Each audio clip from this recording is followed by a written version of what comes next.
સંસારની વ્યથાને હરે તે હરિની કથા। आनंद मनुष्य का स्वभाव है।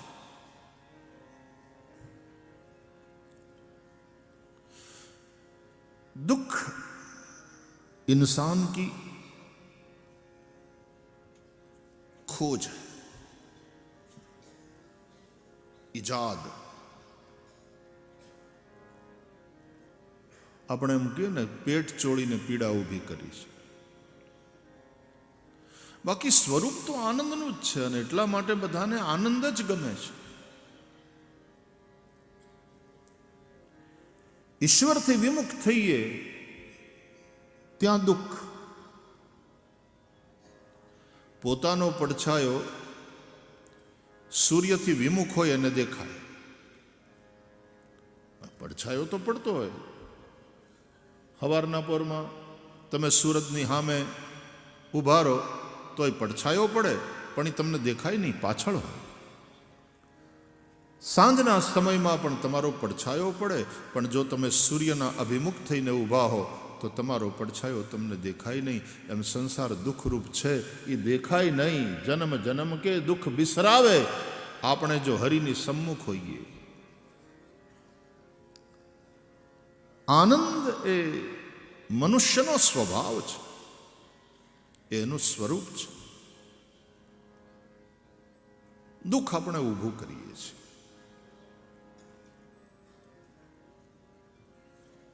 એક છોકરું નનકુડું એવું પોતાના પડછાયાથી બહુ ડરતું હતું।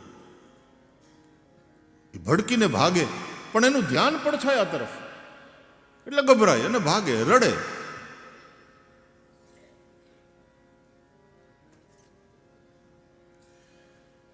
એને કાં આમ ફેરવીને સૂર્યના સમ્મુખ રાખો, અથવા તો એને છાયામાં લઈ લો, પડછાયો ગાયબ।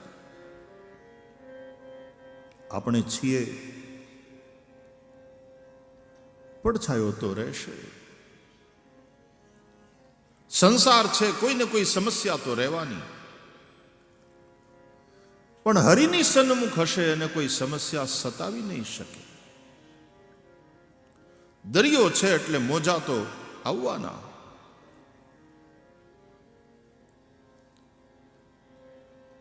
એમ સંસાર છે એટલે સમસ્યાઓ તો રહેવાની। એ સમસ્યાના રોદણા શું રોતા રહેવાના?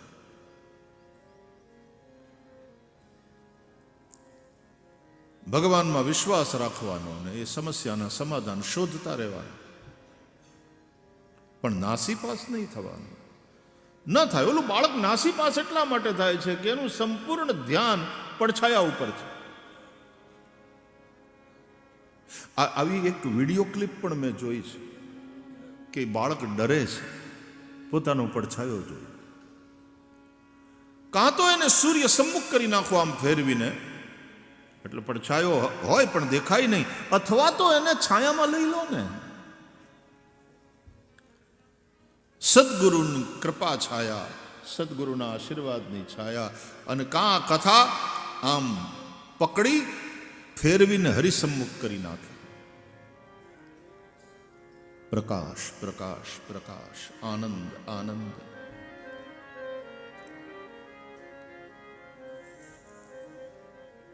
તો આનંદ, ભગવાનની લીલા, ભગવાનની આ કથા, ભગવાનનું સ્મરણ। હનુમાન ચાલીસામાં એટલા માટે કહ્યું, તુમરે ભજન રામ કો પાવે और जन्म जन्म के दुख बिसरावे। ધ્યાન તમારું હટી જાય। બહુ દુખાવો થતો હોય ને પછી લોકલ એનેસ્થેસિયા આપે, અથવા તો કંઈક ઓપરેશન કરવાનું હોય, વાઢકાપ કરવાની હોય અને તમને બેહોશ કરે, તો વાઢકાપવાળી ક્રિયા તો એની એ ઓપરેશન થતું હોય, સમસ્યાનું નિવારણ ધીમે ધીમે થઈ રહ્યું હોય, પણ તમને એની પીડા ન થાય। જન્મ જન્મ કે દુઃખ બિસરાવે। જ્ઞાન તંતુઓ સુધી પહોંચતો સંદેશો ફોર ધ ટાઈમ બિંગ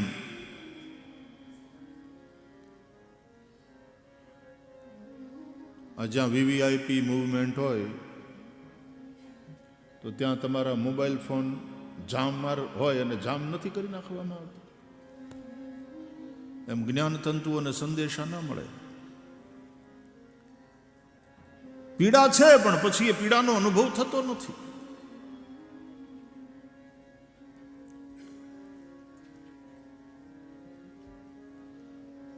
અહીંયા કંઈક જામર લાગ્યા છે, જો અહીંયા બીજી કોઈ ચિંતા આવી શકતી નથી, સિવાય કે તમે પરબારા કનેક્શનમાં હોય જ. બાકી ભગવત કથા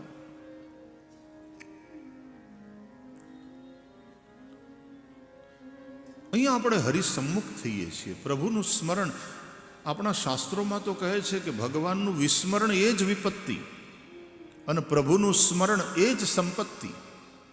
વિપદ વિસ્મરણમ વિષ્ણો સંપન્નારાયણ સ્મૃતિ.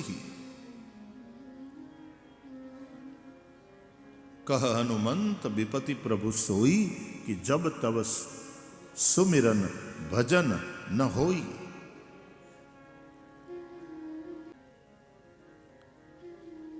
તો હરિના ભજનમાં, પ્રભુના ચિંતનમાં હોઈએ, ભગવત ગુણાનુવાદ થતા હોઈએ. 7 દિવસ કેમ વીતી ગયા, 8 દિવસ કેમ જતા રહ્યા એ ખબર નથી પડતી.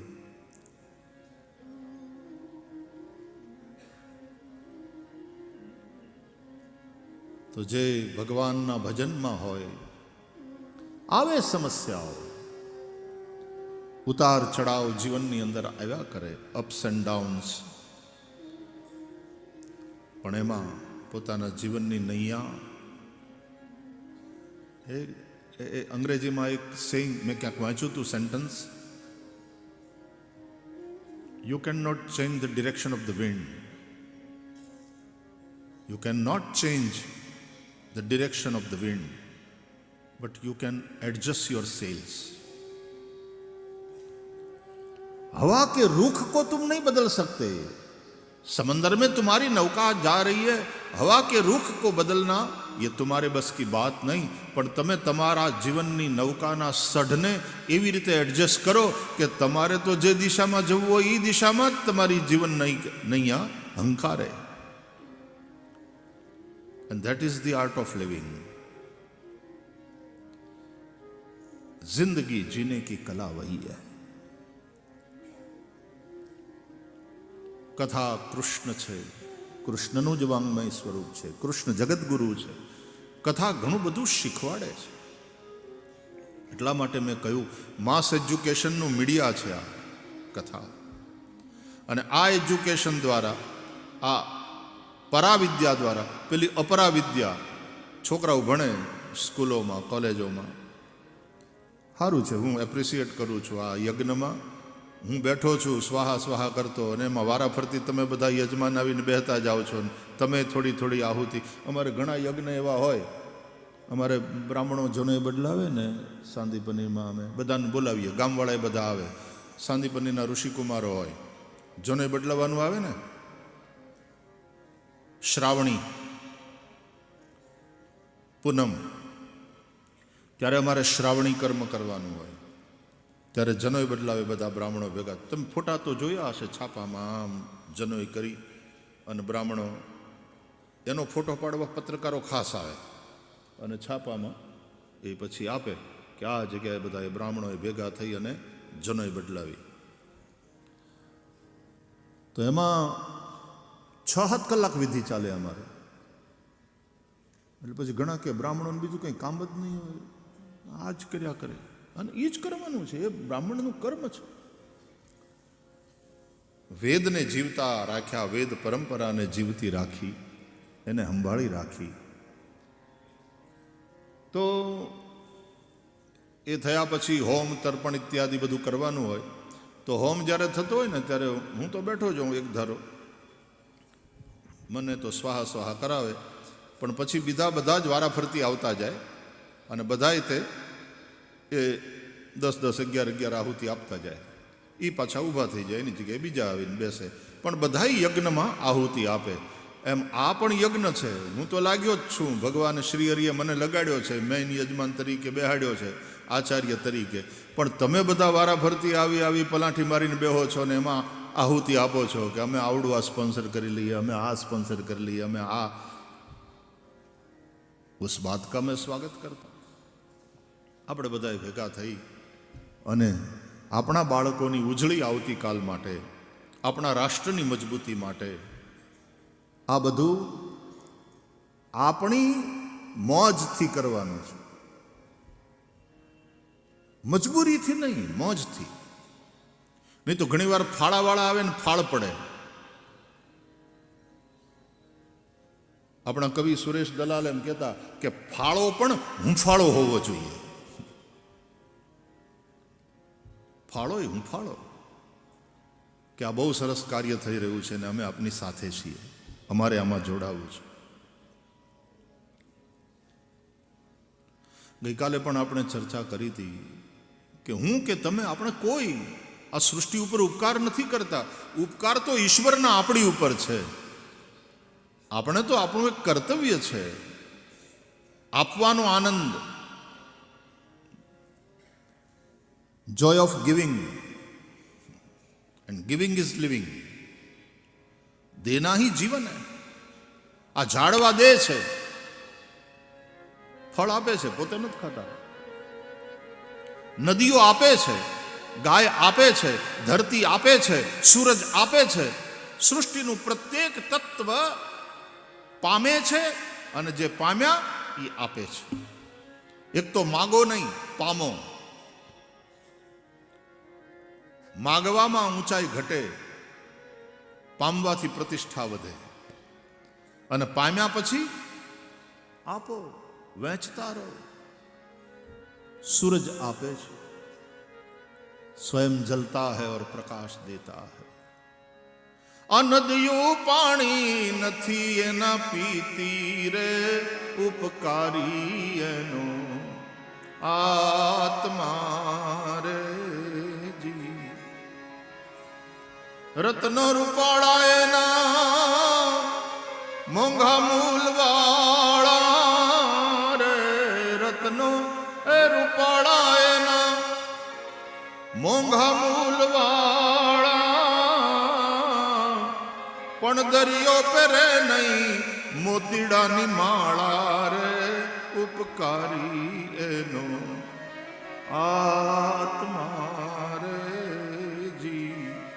આ ઝાડવા ફળ નથી પોતાના ખાતા, એ ઉપકારી એનો આત્મા રે જી. અને ઝાડવા આટલું આટલું દે છે, એની કોઈ જાહેરાત કરતા નથી, આપ્યા કરે છે. આપવું એનો સ્વભાવ છે, નદીઓનો સ્વભાવ છે, ધરતીનો સ્વભાવ છે, સૂરજનો સ્વભાવ છે. સૃષ્ટિનું પ્રત્યેક તત્વ જે પામે છે એને પાછું આપવામાં સંલગ્ન છે, કન્ટિન્યુઅસલી. એમ આપણે પામીએ અને સમાજથી જે પામીએ, પ્રભુની કૃપાથી જે પામીએ, આપણા પુરુષાર્થથી જે પામીએ, એ પ્રભુનો પ્રસાદ છે. પાછા વહેંચતા જઈએ, વહેંચતા જઈએ. જે કૂવો એની પાસે કોઈ લેવા ન આવે, પાણી ભરવા ન આવે, પનીહરીઓ, અને એમાંથી પાણી હીંચી હીંચીને ન લઈ જાય, એ કૂવો એમને એમ પડ્યો હોય, એમાંથી કોઈ પાણી હીંચીને ન લઈ જાય, એ કૂવો અવાવરું.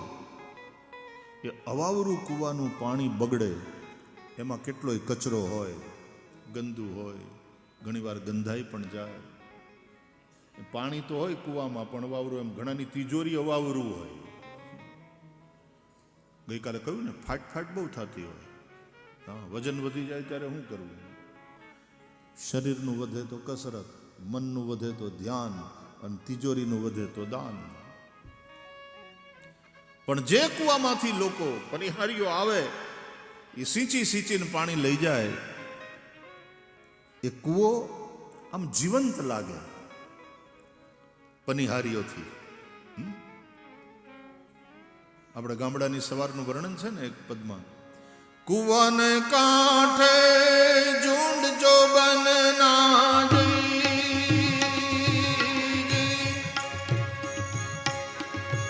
જળ જાગી ગયા જોવા રે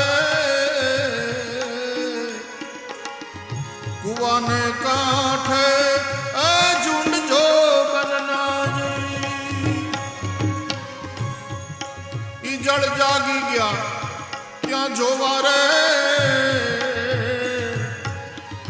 सीचणिया संग आज करेड़ी सीचणिया संगे आज करेड़ी गीत मंडी गई गावा रे परोढ़ थयूं ने पांगरियूं मन परोढ़ थयूं ने पांगरियूं मन ए वनवासड़ियूं वागी रे परोढ़ थयूं પરોઢ થયું ને પાંગરિયું મન. વહેલી હવારે પનિહારીઓ આવે ને કુવાને કાંઠે ભેગી થાય, ધબો ધબ બાળધી પડતી હોય કુવામાં અને પછી હીંચતી હોય. જો એ કસરત, એને કોઈ હેલ્થ ક્લબમાં જવું નથી પડતું. હા, આમ કેલેરી બળાય. પછી 2 રોટલા અડદની દાળમાં ચોળીને ખાઈ જવાય, અંદર 2 ચમચી ઘી નાખીને. છાશનું છાલિયું લઈને બેહાય, ગરમર ગુંદાન કેળા, સંભારી કેરી. ડાયટિંગ કરાતા હશે, ખાઈ પીને મજા કરો, કામ કરો, કસરત કરો. સિચણિયા સંગ આજ ગરેડી ગીત મંડી ગઈ ગાવા. ઓલી ગરેડી હોય ને, એ એક ગીત ગાવા માંડે. કેવું આમ જીવતું જીવંત વાતાવરણ લાગે. જાગી સાવરણી અને સાવરણાને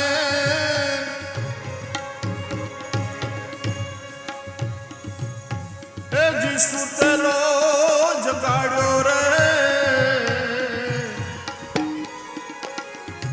ચોકી શેરી અને ફોર્યું ફળિયું. ચોકી શેરી અને ફોર્યું ફળિયું એને સૂતો ચોક જગાડ્યો રે પરોઢ થયું ને પરોઢ થયું ને પરોઢ થયું ને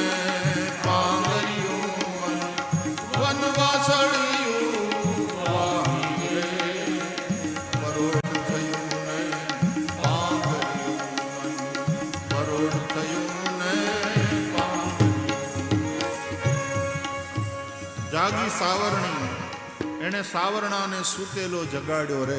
પેલા હાવરણી જાગે, કારણ કે ઘરમાંથી હંજવારી કાઢવાની હોય અને એ બધો કચરો ફળિયામાં જાય.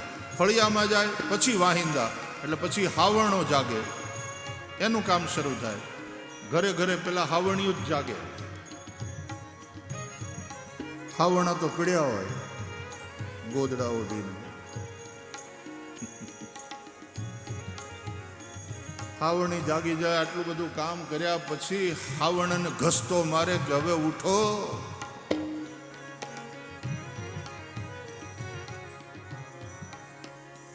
પછી ચોકી શેરી ફોર્યું ફળિયું એને સૂતો ચોક જગાડ્યો રે. ઘર વળાઈ જાય, ફળિયું વળાઈ જાય, શેરીઓ વળાઈ જાય. ચોક, હે કેવી સ્વચ્છતા હતી ગામડામાં.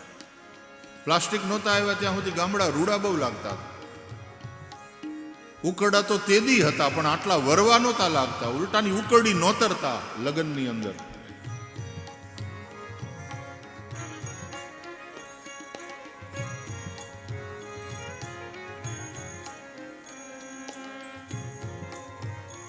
ઘરને ખૂણે ઘંટી જાગી,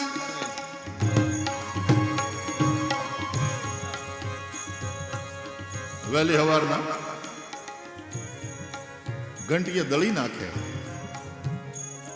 પાલી 2 પાલી દાણા, તાજો લોટ, એના રોટલા હરખી રીતે મહળીને જરાય એમાં આળસ નહીં. એ રોટલામાં ભાજવું પડતી કેવા મીઠા લાગતા. હવે લોટ બાંધી રાખે શહેરમાં, ટાઈમ નથી કોઈને, 2 જણા જોબ કરતા હોય, લોટને પાણી ભેગા કરે, લોટ બાંધી રાખે, એ ખાલી ભેગું જ કરી નાખે, પછી રોટલી ખાઈએ છીએ, પૂઠા ચાવીએ છીએ, ખબર ન પડે. અને પછી ઘણા તો એ લોટ જાજો એકારે બાંધી રાખે ને પછી ફ્રીજમાં મૂકી દે, હાંજના પાછો એ જ લોટ કાઢીને. બહુ ખરાબ છે સ્વાસ્થ્ય માટે. એના એ બાંધેલા ઘઉંના લોટને એમને ફ્રીજમાં રાખી, અથવા તો એ ભાત એને ફ્રીજમાં રાખી મૂકવાનું, પછી પાછા એને ખાવ. આ બધી વસ્તુ સ્વાસ્થ્યને માટે બહુ જોખમકારક છે. ફ્રીજ આવ્યા ને ત્યારથી માણસ ફ્રીજ થઈ ગયા. ઓલું લોહી ગરમ ન રહ્યું, હાવ ટાઢા બોળ. 3 વાર કયો ત્યારે માંડ 1 વાર ઊભા થાય. એની લાગણીઓ ફ્રીઝ થઈ ગઈ ત્યારથી. બહુ રડવું ઓછું આવે, લાગણીઓ ફ્રીઝ થઈ ગઈ માણસ.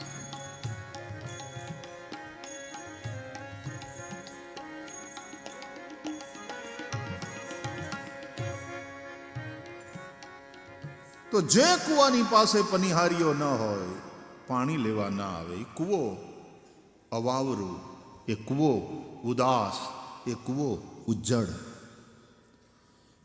પણ ત્યાં જીવંત લાગે વાતાવરણ, જ્યાં પનિહારીઓ ભેગી થઈને કૂવાની અંદરથી સિંચીને લઈ જતી હોય. અને જેમ સિંચીને લઈ જાય એમ નવી નવી આવ, નવા સ્ત્રોત, એનાથી પાણી આવતું રહે. કૂવો ખાલી નથી થવાનો, કૂવો ભરેલો જ રહેવો. એમ તિજોરીઓ ખાલી નહીં થાય, આપતા રહો. એનાથી તાજું રહેશે પાણી, એનાથી ધન તાજું રહેશે, એ પાણી નિર્મળ રહેશે. दान से धन की शुद्धि बताई गई है शास्त्रों में. यानी पछवाड़े आ लॉजिक છે. If you want fresh air in your room, there should be provision for cross ventilation, isn't it? આ દરવાજા આ બારીએથી હવા અંદર આવે, પણ એ ત્યારે થાય જો અંદરની બંધિયાર હવાને જવા માટે આ બાજુની બારી ખોલો. ક્રોસ વેન્ટિલેશન હોવું જોઈએ. હવે તો વેન્ટિલેશન જ નથી રહ્યા ફ્લેટમાં, નવા ફ્લેટમાં વેન્ટિલેશન વયા ગઈ. મુંબઈમાં અમારે વેન્ટિલેશન છે જ નહીં. ઊંચાઈ ઘટતી ગઈ, ફ્લેટની, મકાનની, માણસની ઊંચાઈ ઘટતી ગઈ. 9.5 ફૂટ થઈ ગઈ અમારે મુંબઈમાં તો. હવે 1 ફ્લોર વેન્ટિલેશન એમાં ક્યાં હોય? અને પછી હાવ બધું પેક, અને પછી એર કન્ડિશન. આ વખતે તો સૌરાષ્ટ્રમાં ટાઢ એવી પડે છે કે હું સૌરાષ્ટ્રમાં ટોપી પહેરીને બેઠો છું. હજી તો આપણે કુંભના મેળામાં જવાનું, છોકરાઓ ડબલ સ્વેટર રાખજો. અને એ કુંભની ઠંડીમાં, જાન્યુઆરીની ઠંડીમાં જે નવા સાધુ થાય ને, દીક્ષા લેતા હોય, અને હાવ કૌપીન ભર નાગા સાધુઓ એમ ને એમ આકાશની નીચે આખા શરીરે રાખ ચોળી અને બેઠા હોય. તપ.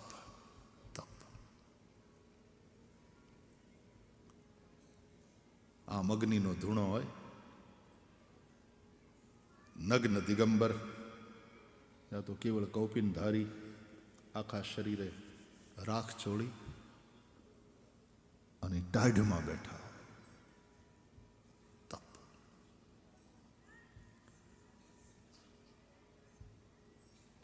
તાં સ્થિતિક્ષસ્વ, શીત ઉષ્ણ, વરસાદ, ઠંડી, ગરમી, આ બધું સહન કરે અને એ તપસ્યા કરે. આમ તો શરીર એવું યંત્ર છે કે તમારે જેમ એને કેળવવું હોય એવું એ બનતું જાય. અમે કૈલાસ માનસરોવર ગયા ને તો હેલિકોપ્ટરથી પણ જઈ શકાય, પણ એ રમતું કરવા જેવી નહીં. માંદા પડશો. હા, જઈ 2 કલાકમાં પાછું વયું આવવું હોય તો વાત જુદી. બાકી પછી જો ત્યાં રહેવું હોય તો પછી તમે ધીમે ધીમે જાઓ અને 5મે દાડે પહોંચો એટલે એક્લેમેટાઇઝ થતું જાય શરીર. ઊંચાઈને અનુરૂપ શરીર પોતાની જાતને એની અંદર ઢાળે, અનુકૂલન સાધે, એક્લેમેટાઇઝ થાય.